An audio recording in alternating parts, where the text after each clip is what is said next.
Amen. Amen. Praise the Lord. Amen. Magandang gabi po mga kapatid. And welcome po sa ating Friday online Bible study. Amen. So tonight po, itutuloy po natin yung ating series of lesson. Ang ating pong pinag-aaralan is Understanding Sufferings. Sinusubukan nating unawain kung ano ba yung sufferings. Sufferings na ating dinadanas sa araw-araw. Amen. Alam ko, kahit hindi nyo sabihin sa akin, lahat tayo hindi exempted sa sufferings na meron kayo ngayon. Amen? Gaya ng pag-aaral natin before. So, gawa lang po tayo ng konting recap. Recap po natin, kasi natapos na natin is maraming lessons na rin po last Fridays ago. Lesson natin, this previous Fridays, the purpose of suffering, una, is to search us that we may be tested. To search us. At nagkaroon po tayo ng series of lessons dyan. Una, naging topic natin, the means of testing. The means of testing. To search us that we may be tested, merong ginagamit ang Panginoon para tayo ay subukin. God uses trials to test us. Naalala nyo pa? God uses trouble to test us. And God uses tribulation to test us. Yan yung under ng means of testing. And then following Friday, the manifestation in testings. Meron namang manifestation sa testing. Ano yung lumalabas pag tayo ay nasusubok? Napag-aralan natin, una, to reveal our motives. Lalabas yung motibo mo kung bakit ka ba naglilingkod. Amen? Kasi may mga naglilingkod kasi okay yung buhay. Masaya naman, may pagpapala. Pero pag wala ng pagpapala, lumalabas yung totoo nilang motibo. Just like Job. Di ba? Naalala nyo yung accusation kay Job? Satan's accusation, God's acknowledgement of that accusation, and Job's accomplishment. So lumabas yung totoong motives ni Job in testing. And kasunod niyan, sufferings, mga kapatid, to reveal our spirituality. Lalabas yung level ng spirituality mo. Nasaan na ba yung level ng ating spirituality? Yung ating holiness, yung ating characters na godly na dapat nakikita sa atin. And sufferings will help to reveal that. Yung level ng ating spirituality. Una, fruitful vine. Fruitful ba tayo bilang mananampalataya? Nagbubunga ba tayo o hindi?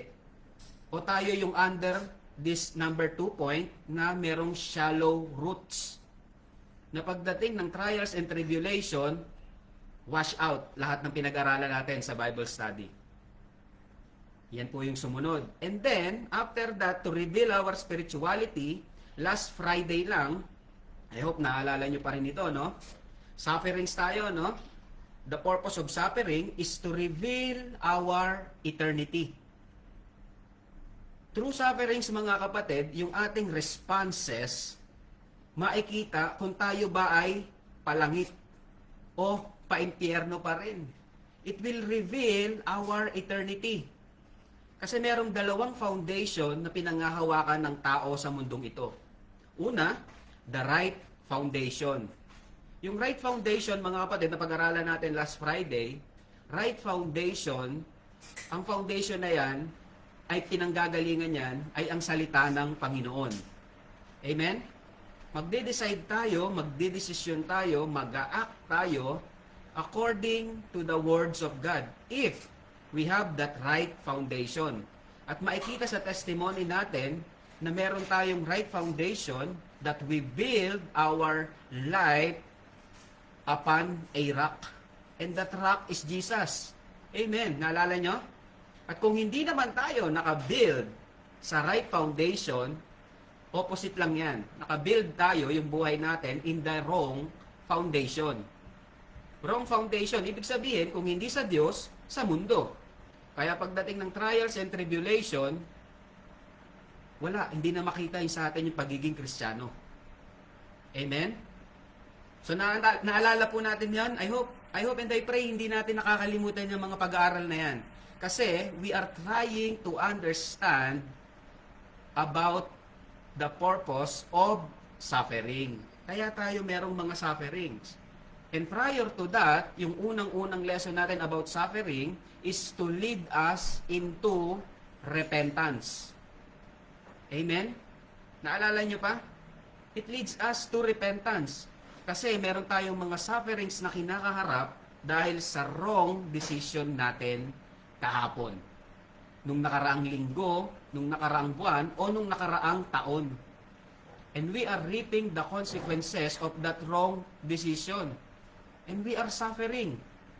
And that suffering will help us and lead us into repentance. Amen? So, dadako po tayo ngayon sa ating next topic. The purpose of suffering, to search us that we may be tested. Yan yung una. Ngayon naman, the purpose of suffering is to sober us that we may be faithful. Sober us that we may be faithful.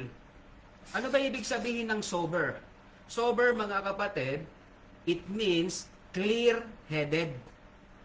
Clear-headed, to become serious, calm, and composed, often after a period of distractions or spiritual weariness. To be sober. Amen? So, yan yung ating magiging topic tonight. To sober us that we may be faithful. And suffering helps us to sober us that we may be faithful. Amen? So, for our verse, supporting verse, kasi itong faithfulness, actually, ito lang naman yung nire-require sa akin at sa iyo ng Panginoon. 1 Corinthians chapter 4, verse 2. Tingnan natin ano sabi ng Panginoon. 1 Corinthians chapter 4 verse 2 says, "Moreover, it is required in stewards that a man be found faithful." Amen? So fitting yung ating verse sa ating topic tonight. Sufferings, the purpose of sufferings is to sober us that we may be faithful. Amen? Kasi problema ng mundo yan ngayon, yung faithfulness. Tama ba? Problema ng tao yan, yung faithfulness. And sufferings, mga kapatid, will help us to sober us that we may be faithful. Amen? Okay. So, to sober means, to sober someone or something can imply, ito yung mangyayari pag sober. Nagkakaroon tayo ng awakening. Awakening, clarifying priorities, and spiritual renewal. Yan tatlong yan, nangyayari yan pag humaharap na sa suffering. Amen? Nagkakaroon ka ng awakening, yung paggising. Bakit ko ba dinadanas itong mga sufferings na ito sa aking buhay? Nagkakaroon ka ng pag-iisip ba? Nagkakaroon ka ng realization? At nakaklarify mo kung ano talaga yung dapat ipinaprioritize mo. Amen? At sa mga sufferings na yan, makikita natin na ang dapat nating pinapriority, mga kapatid, yung ating spiritual life. Amen? So sufferings helps us to sober us that we may be faithful. So first point natin, mga kapatid. First point natin, suffering reminds.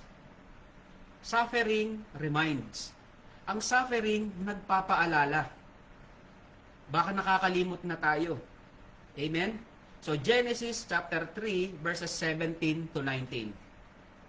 Open your Bibles in Genesis chapter 3 verses 17 to 19. For our first point, suffering reminds. Ang title po ulit natin, to sober us that we may be faithful.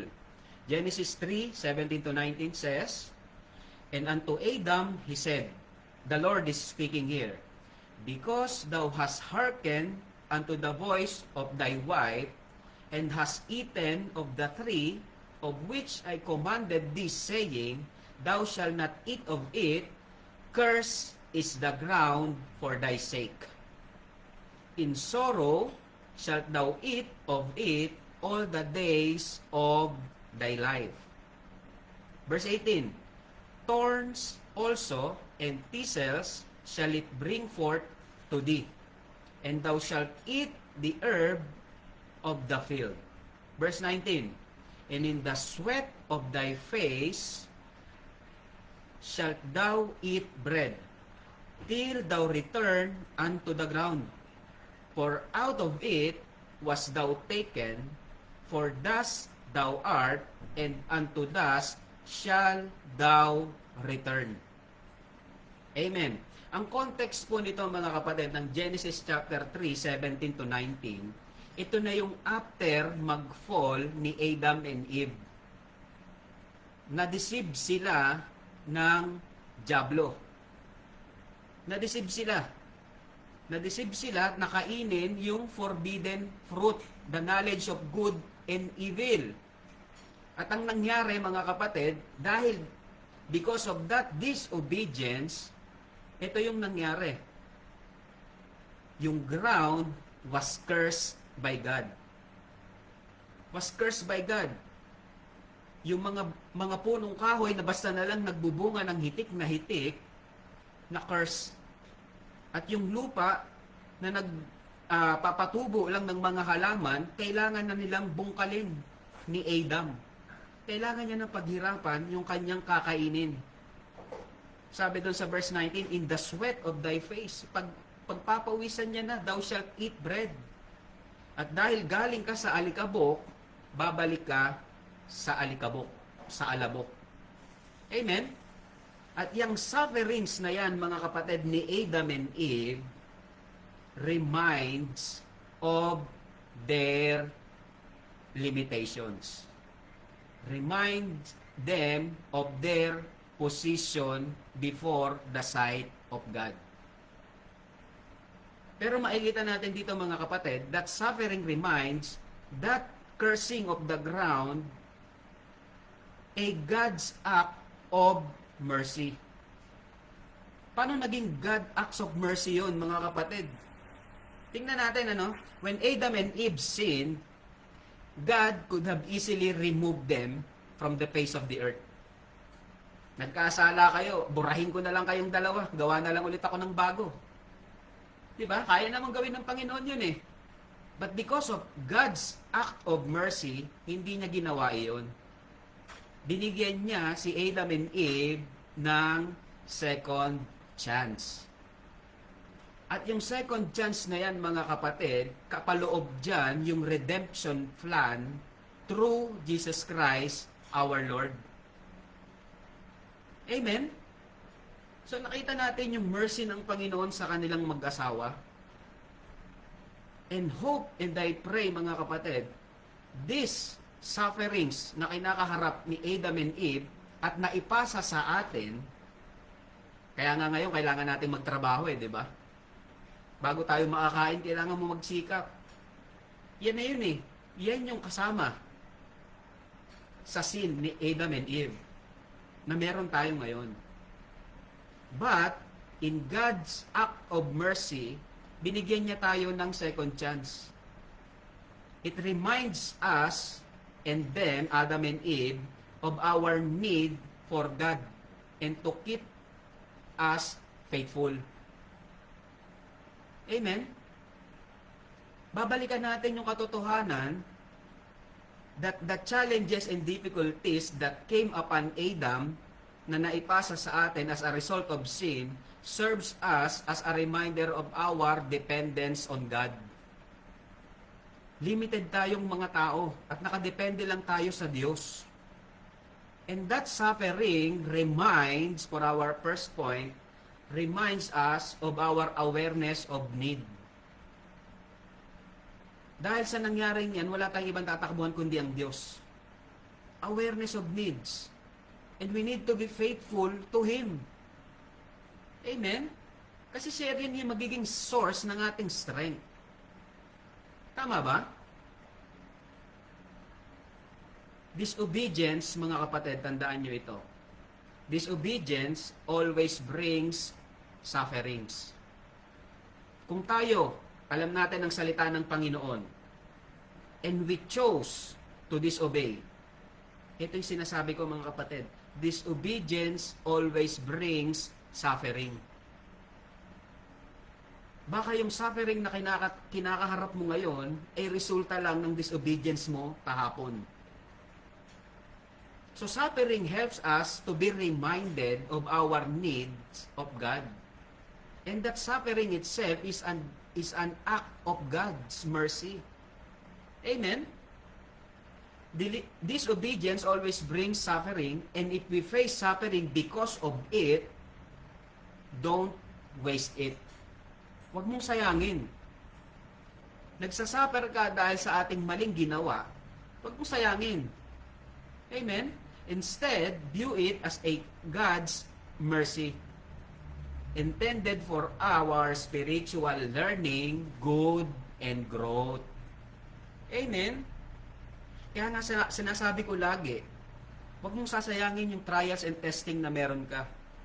Turn it into testimony. Amen? And if we are discerning enough, mga kapatid, makikita natin that no one in life has everything. Lahat ng tao, hindi niya makukuha lahat ng gusto niya. Kahit yung pinakamayamang tao pa, meron niyang kulang sa kanya. Amen? Totoo ba? At yan yung magiging daan para hanapin natin yung katotohanan na may pangangailangan tayong lahat sa Diyos. And suffering reminds. Yan yung ating first point. Suffering reminds. Amen? And with sufferings, mga kapatid, the hiding places of men are discovered by afflictions. Anong ibig sabihin nun? Yung mga tinatago natin sa ating puso, sa ating isip, lalabas yan kapag dumadanas na tayo ng sufferings. Amen? So when people face challenges or affliction, these hidden aspects can become apparent and their true character is revealed. Amen? So it reminds, sino ba talaga tayo pag tayo dumadanas ng sufferings? Tama ba? So it reminds. And before we complain, mga kapatid, about the suffering we are facing, let's examine whether they are a result of our disobedience or repeated sins. Baka meron tayong paulit-ulit na kasalanan na ginagawa.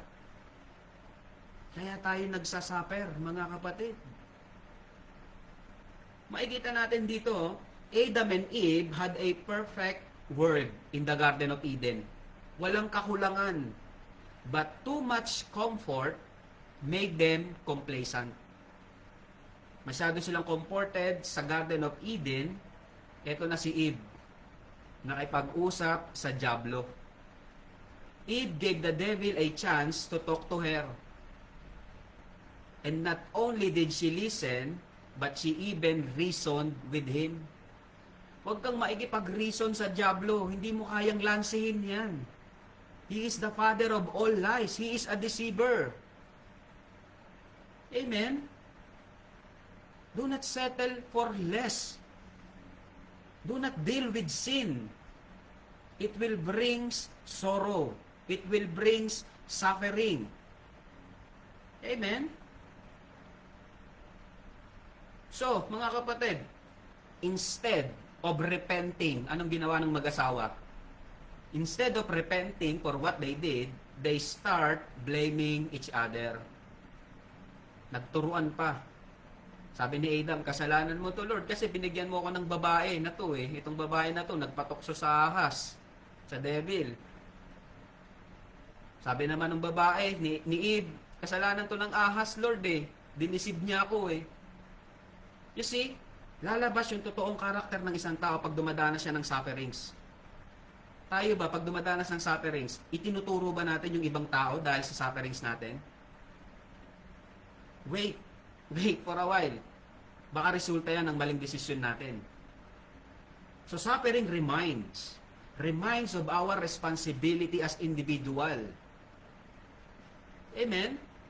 Baka kaya tayo may sufferings, dahil sa kagagawan na rin natin. And that sufferings, sabi ko nga, huwag nating sayangin.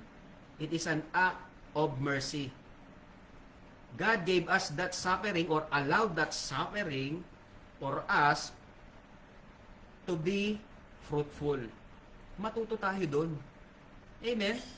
Matuto tayo doon. At sabi ko nga, mga kapatid, itong pagkakamali ni Adam and Eve, ito yung pagkakataon, aakyat lang tayo ng verse 15, Genesis 3:15. Ito yung unang pagkakataon that God first mention of the gospel. Dito unang na-mention yung gospel. Genesis 3:15 says, "And I will put enmity between thee and the woman, and between thy seed and her seed. It shall bruise thy head, and thou shalt bruise thy heel." Itong tinutukoy na enmity between thy woman's seed and him, ito yung perpetual enmity ni Satan at ng Panginoong Hesukristo. At yung bruising of the heel, dito mga kapatid, ito yung sacrifice na gagawin ng Panginoong Hesukristo in the cross of Calvary. Yun yung bruising of the heel. At yung bruising the head, ito yung fatal blow na gagawin ng Panginoon pagka matay niya, pagkalibing at pagkabuhay. Yan yung victory na meron tayo ngayon. Amen? So, God allowing sufferings, that is a act of mercy. At hindi lang sa God's act of mercy, God's act of love. Paano naman siya naging God's act of love? Kasi it deals with us as His children. Hindi niya tayo hayaang magpatuloy sa pagkakamali. Amen? Sino dito may mga anak? Pag tayo may mga anak at nagkakamali, hindi natin sila hayaang magpatuloy sa kasalanan, di ba? Ano ginagawa? Pinagsasabihan. Pagsasabihan. Pangatlo, pagsasabihan. Pag ayaw pa rin mapagsabihan, pinapalo. And that act is an act of love. Hebrews 12. Tingnan niyo sa Hebrews 12. Hebrews 12 verses 5 to 8. Itong ginawa ng Panginoon kay Adam and Eve is an act of love. Hebrews 12, 5 to 8 says, "And ye have forgotten the exhortation which speaketh unto you as unto children. My son, despise not thou the chastening of the Lord, nor faint when thou art rebuked of him. For whom the Lord loveth, he chasteneth, and scourgeth every son whom he received." So kung anak ka ng Panginoon at nagkakasala ka, makakaranas ka ng pagpapalo. Magtaka ka kung hindi ka pinapalo. Kahit patuloy ka sa kasalanan, walang pagpapalo, baka hindi ka anak. Amen? So verse 7, "If you endure chastening, God deals with you as with sons. For what son is he whom the father chasteneth not?" Act of love yun pagtutuwid. Verse 8, "But if ye be without chastisement, whereof all are partakers, then are ye bastards, not sons." Hindi ka anak pag di ka pinalo. Amen? Mahal ka kaya ka itinutuwid. And if we understand that God allows us to suffer because He loves us, our response should be humility. Humility, repentance, and faithfulness. Amen? Yan yung dapat mangyayari. So, yan yung ating first point, mga kapatid. The purpose of suffering is to sober us that we may be faithful, and that suffering reminds of our limitations and weaknesses, and that sufferings was allowed by God as an act of mercy and love. Amen? So that is our first point. Second point, mga kapatid. Second point. Suffering reminds us that we all have limitations and are weak. It is also reminds us of God's mercy and love for us as His children to be faithful. Second point natin, mga kapatid, suffering restrains. Ano naman ibig sabihin nitong suffering restrains? Restrains means prevents. Maiiwasan mo, mapipigilan. Amen? Sufferings, God allows sufferings in our lives para to prevent something. Ano kaya yung mapiprevent something dito? Tingnan natin dito. First subpoint natin, under the suffering restraints, it prevents us from sinning. It prevents us from sinning. Mapipigilan tayong magpatuloy pa sa kasalanan. Amen? Di ba pag pinalo ka, titigil ka na? Tama ba? Nakatikim ka na eh. Pero na lang kung talagang matigas ang ulo mo. So suffering restrains. It prevents us from sinning. And according to His foreknowledge, had anticipated that we will fall into sin. Whether we admit it or not, whether we like it or not, araw-araw pa rin tayong nagkakasala. Sino dito hindi nagkasala ngayong araw? Taas ang kamay. Sa isip, sa salita, sa puso at sa gawa. Magkakasala at magkakasala tayo. And suffering restrains. Suffering prevents us from sinning. Tingnan natin si Apostle Paul. 2 Corinthians 12 verse 7. 2 Corinthians chapter 12 verse 7 says, "And lest I should be exalted above measure through the abundance of the revelation, there was given to me a thorn in the flesh, the messenger of Satan to buffet me, lest I should be exalted above measure." Sabi ni Apostle Paul dito, mga kapatid, God gave him a thorn in the flesh. Binigyan siya ng thorn in the flesh, baka kasi magmataas siya.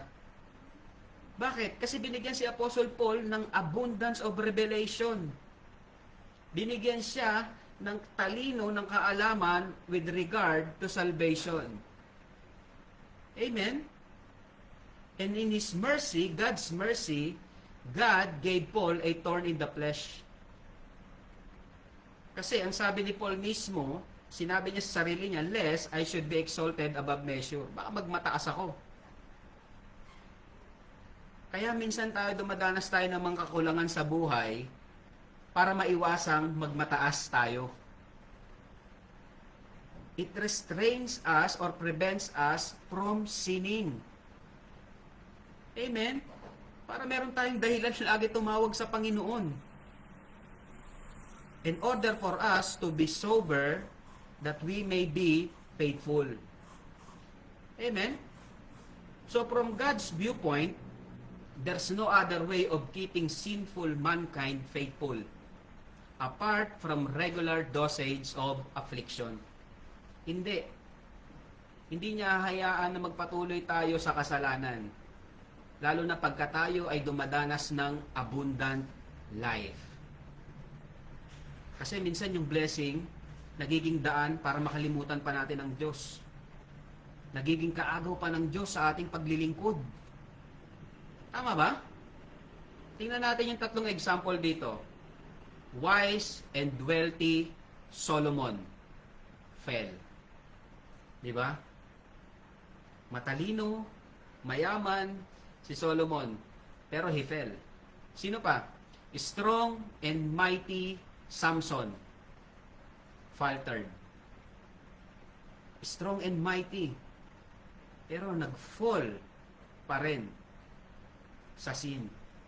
Isa pa, man's after God's own heart. Sino to? Si David. Faithful and dependable David failed when everything was going well his way.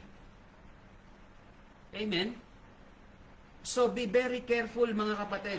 Suffering is an act of mercy and love of God to restrain us from foolishness and to keep us faithful in the perfect will of God. Yan yung purpose ng sufferings mga kapatid. Solomon, complacency can lead to falling. Anong nangyari sa kanya? Solomon, despite his wisdom and wealth, fell into idolatry. Anong nangyari kay King Solomon mga kapatid? 1 Kings chapter 11 verse 3. Anong nangyari sa kanya? Matalino siya, pero nag-fall siya. 1 Kings chapter 11 verse 3. And he had 700 wives. Ang dami, no? 700 wives, princesses. And 300 concubines. And his wives turned away his heart. Nakita niyo yon? He is the wisest fool na nabuhay sa mundong ito. Nadaya siya, mga kapatid. Pinakamatalinong taong nabuhay sa mundo.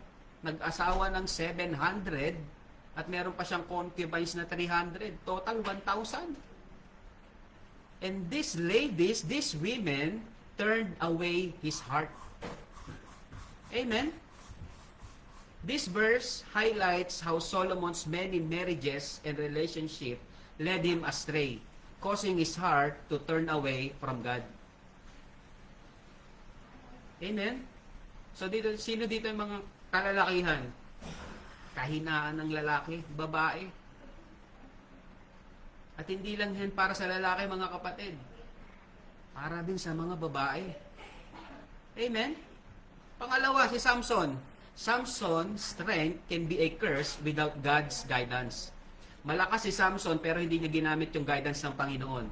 So ano nangyari? He fell as well sa babae na nagngangalang Delilah.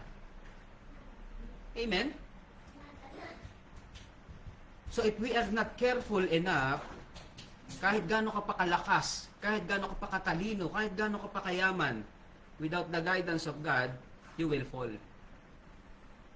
Amen? And sufferings restrains, prevents us from keep on falling. Pangatlo, si King David. King David, prosperity can lead to forgetfulness. Ano nangyari kay King David? Yung kanyang mga sundalo lumalaban sa gera, siya na andon sa palasyo, nagpapahinga. Naglalakad sa balcony. At ano ang nakita niya?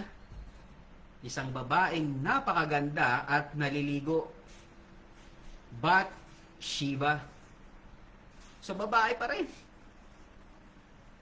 Amen? Nakakalungkot mga kapatid na this man after God's own heart fell into sin because of complacency. And he suffers a lot. And sufferings reminds him not to do it again. Amen?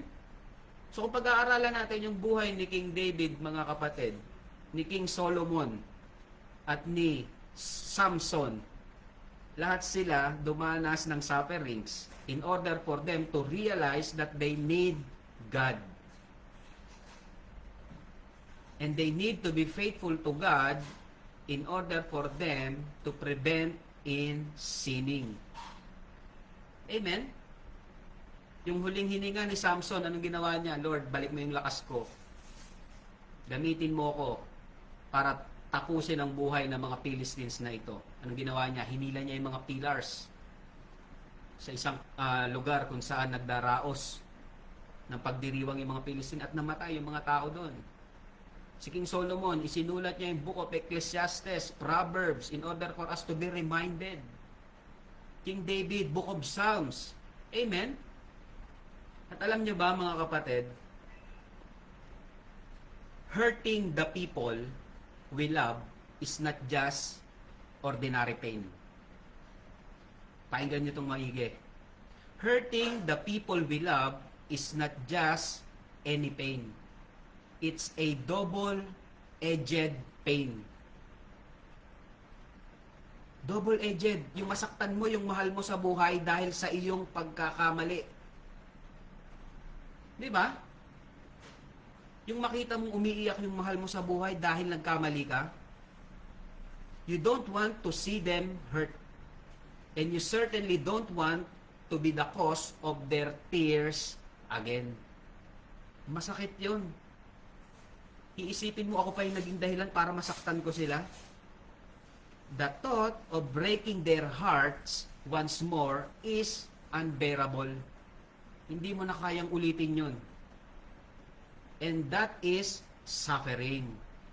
Suffering helps us to restrain or prevent from doing it again. Amen? Kaya nga pinag-aaralan natin, faithfulness. Kasi maraming relationship ang nasira because of being unfaithful. Diba? Watching them suffer because of our actions feel like a personal torment. Knowing that we are the reason behind their pain. Diba? And that suffering sobers us. It will clear our mind na sasabihin natin, hindi ko na gagawin ulit yan. Diba? That we may be faithful. Kakalimutan mo na yung bagay na yun at hindi mo na ulitin para masaktan sila ulit. Amen? At alam niyo ba mga kapatid, hindi lang sila yung nasasaktan natin pag tayo nagkakasala. When we are sinning, that is our way of hurting God as well. Sinasaktan din natin ang Panginoon sa tuwing tayo magkakasala. He saves us from the penalty of death through the death, burial, and resurrection of His Son. Tapos babalik lang tayo sa kasalanan. Diba? We are grieving and quenching the Holy Spirit. We keep on sinning. So suffering helps us to prevent it. Amen? Suffering restrains. Prevents us from sinning. And under this, point number 2, suffering prevents us from further unnecessary chastisement. Yung sufferings na yon, hahayaan ng Panginoon para hindi mo na kailangang paluin pa ulit ng paulit-ulit. Amen? So sana maunawaan natin yan. Si King David, ito ang sabi niya, nung napalo siya ng Panginoon. Psalm 119 verse 67. Psalm 119 verse 67 says, "Before I was afflicted, I went astray. But now have I kept thy word." Bago ako magkaroon ng affliction o mapalo ng Panginoon, I was astray. Sabi ni King David. Pero nung siya ay napalo na, I kept thy word. Kailangan pa nating paluin para sumunod. So, sufferings restrains. Amen? Suffering restrains. These verses and example of King David illustrate that suffering can indeed serve as a form of divine correction. Kaya hindi natin dapat tinitingnan yung suffering na puro lang sakit, puro lang pain. Hindi. God uses suffering in order for us to prevent us from further unnecessary chastisement. Para hindi ka napaluin pa ulit. Diba? Keeping us on the path of faithfulness and humility. Diba? Dapat maita natin yan. By acknowledging our limitations and dependence on God, we can avoid the pitfalls of complacency and pride. Ultimately, finding mercy and guidance in times of affliction, mga kapatid. Amen? So sana nasusundan natin yung flow ng ating pag-aaral. Tama ba? The purpose of suffering is to sober us that we may be faithful. First point natin mga kapatid, suffering reminds. Pinapaalala sa atin yung ating kahinaan. Pinapaalala sa atin yung ating limitations. And suffering is an act of love and mercy of God. Amen? Para huwag nating ulitin. And suffering reminds us and restrains us. Pinipigilan tayo na magkasala pa ulit. At pinipigilan tayo na hindi na mapalo ulit. Amen? So for our third point, mga kapatid, third point na tayo. Suffering reminds, suffering restrains, and lastly, suffering resolves. Suffering resolves. Suffering can be a trigger for resolve, leading us to make firm decision. Stand by our convictions. Kung hindi ka pa makakaranas ng sufferings, hindi ka pa mag-i-stand.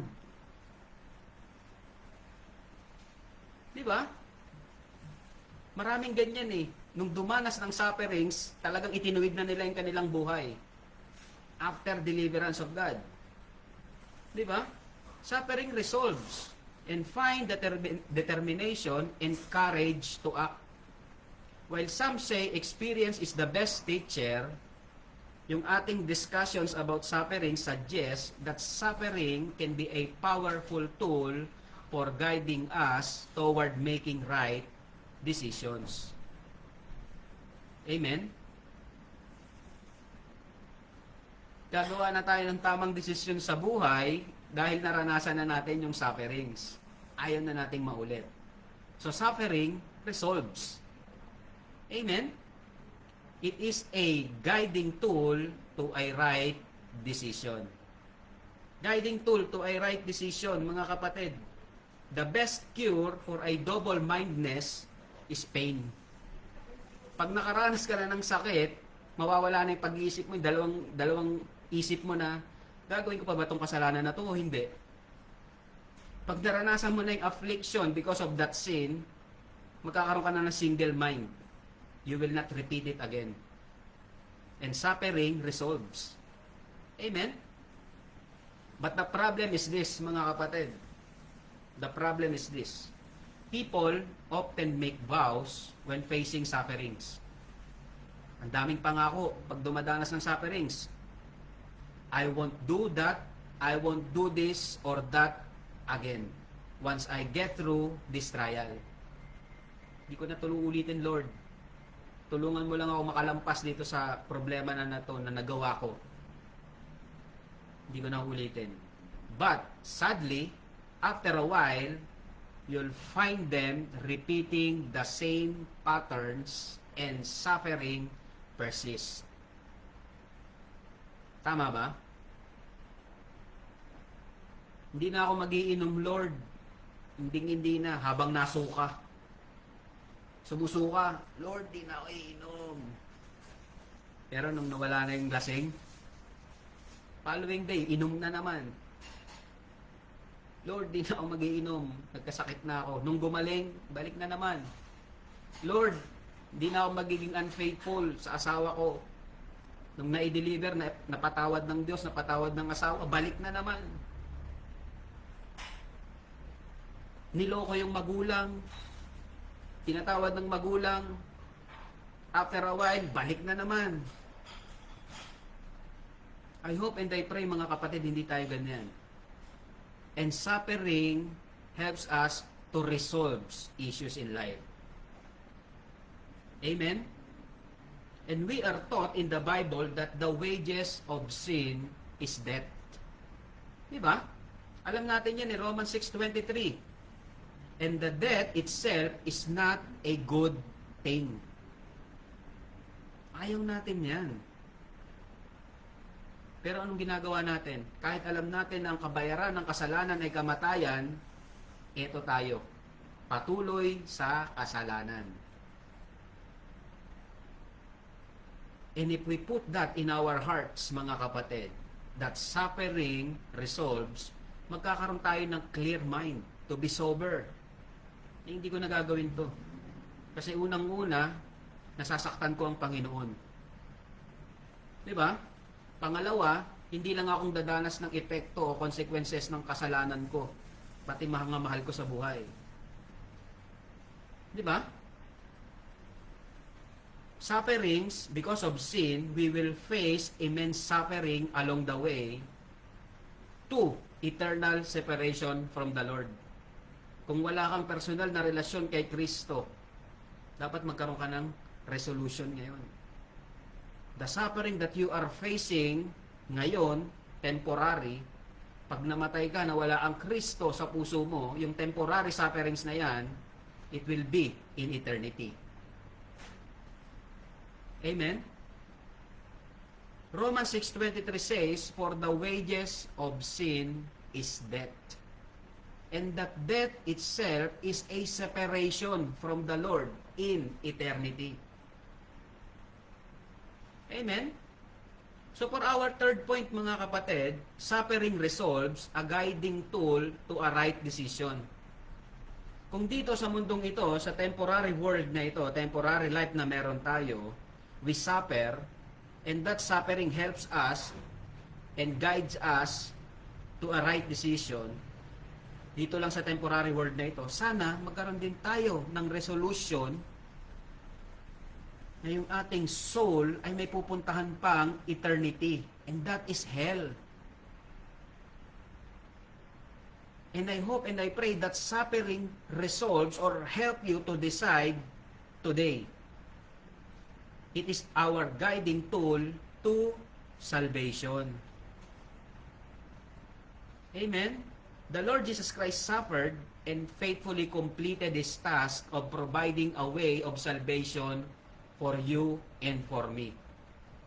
And if we truly understand that great suffering of God the Father, the Holy Spirit, and God the Son, it will lead us to resolve and grasp the free gift of salvation. Biruin mo yung Diyos na makapangyarihan sa lahat nagsuffer para sa iyo. In order for you to be saved, His death, His burial, and resurrection. Tapos pinagpapalit mo lang sa kasalanan. At yung kasalanan na yan, nagdudulot sa iyo ng sufferings. Amen? So I hope and I pray, if you are listening today, na wala ka pang personal na relasyon sa Panginoong Jesucristo, tandaan mo, ang kabayaran ng kasalanan ay kamatayan. Sufferings. At hindi lang matatapos dito sa mundo ang sufferings na yan. Kung mamamatay kang unforgiven, diretso yan sa apoy ng impyerno. So you need sufferings as a guiding tool to salvation. Hebrews 9:27. Tandaan natin to. Death is sure. Hebrews 9:27 says, "And as it is appointed unto men once to die, but after this, the judgment." So you need to decide today. Decide now. Choose sin or choose son. Continue in sinning or choose Christ. Amen? Hebrews 9:28 says, "Because there is appointed time for our death," mga kapatid, Hebrews 9:28 says, "So Christ once offered to bear the sins of many." Kasama ka doon kung mananampalataya ka sa kanyang finished work. "And unto them that look for Him shall He appear the second time without sin unto salvation." So mga kapatid, I hope and I pray na yung sufferings ng Panginoon na dinanas niya sa krus ng Kalbaryo, inauunawaan talaga natin. and help us to resolve our issue of sin. For the wages of sin is eternal separation from God. This truth should lead us to be faithful. Amen? So I hope and I pray, naging paalaala yan sa akin at sa iyo. Sufferings. The purpose of sufferings is to sober us that we may be faithful. Amen? Sufferings reminds. Kaya tayo dumadanas ng sufferings, pinapaalala sa atin ng Panginoon na we have limitations. We have weaknesses. Tama? And those sufferings was allowed by God because it is God's act of mercy. God's act of love. Suffering reminds. Sana yung pagpapaalala ng sufferings na yan, na sakit na nararanasan natin araw-araw, enough na. Enough na. Amen? Point number 2, suffering restraints. Yung sufferings na yan, makatulong sa atin to prevent us from sinning. Hindi mo na ulitin yung mga kasalanan ginawa mo kahapon na nagdulot ng sakit sa mga mahal mo sa buhay, na nasira yung pamilya mo. And suffering restraints prevents us from further unnecessary chastisement. Hindi naman talaga natin kailangang mapalo kung tayo lang ay masunurin. Amen? And suffering resolves. Suffering resolves. It clear our head to do the right thing. It is our guiding tool to a right decision. Kung nagkamali tayo kahapon, and we are reaping the consequences today, hindi pa naman huli ang lahat. That suffering, that pain that you are feeling today, it's a guiding tool to a right decision. Amen? Press toward the mark. Move forward.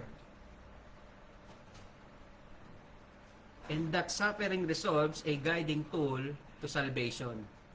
Kung ikaw wala pang Kristo sa puso mo, yung suffering na dinadanas mo, isa yan sa resulta kasi wala kang relasyon kay Kristo. Amen? So I hope and I pray itong ating Bible study tonight helps us and reminds us, restrains us, and resolves us with regard to suffering that we are facing today. Amen? To sober that we may be faithful. Amen? So God bless you mga kapatid, and to God be the glory. May the Lord find us faithful. Amen? So dyan po natin tatapusin yung ating Bible study tonight, and huwag niyo pong kalimutan yung bagay na yan. The purpose of suffering is to sober us that we may be faithful. God bless you, and to God be the glory. Have a good night rest sa ating mga kasama sa online, sa Facebook. Tingnan natin sino yung mga nakasama natin sa online bago tayo pumunta sa ating Google Meet. Tingnan muna natin sino mga nakasama natin sa online. Amen, amen, and amen. Sister Lily, amen. Sister Lily, salamat po sa pagsama. Nasa Google Meet na siya, nandito pa rin siya sa ating Facebook Live. Nandiyan din si Sister Jolly. Praise the Lord, Sister Jolly. And hindi ko mabasa yung pangalan, sinulat yata to pabaliktad. Arantes of Mako. Amen, amen. Amen. Salamat po sa pagsama sa amin ngayong gabi. Si Nanay Ophel. Amen. God bless you, Nanay Ophel. Sister Grace. Amen. Sister Grace Lee. See you on Sunday po. Amen, amen. Hindi ko na mabasa yung iba. Si Herald. Amen. Herald. Sana nanonood kayo dyan sa Cavite. Lahat Amen, amen, and amen. So yung mga hindi ko na mababanggit, pasensya na po kayo. And I hope and I pray naging pagpapala yung ating pag-aaral ngayong gabi. So God bless you, and to God be the glory. Dadako po tayo si Botay, naandyan din si Botay. Amen. To God be the glory po mga kapatid. Magkita-kita po tayo ulit next Friday. God bless you. Have a good night rest. And to God be the glory. End ko na po yung ating Bible study sa online Facebook. Amen.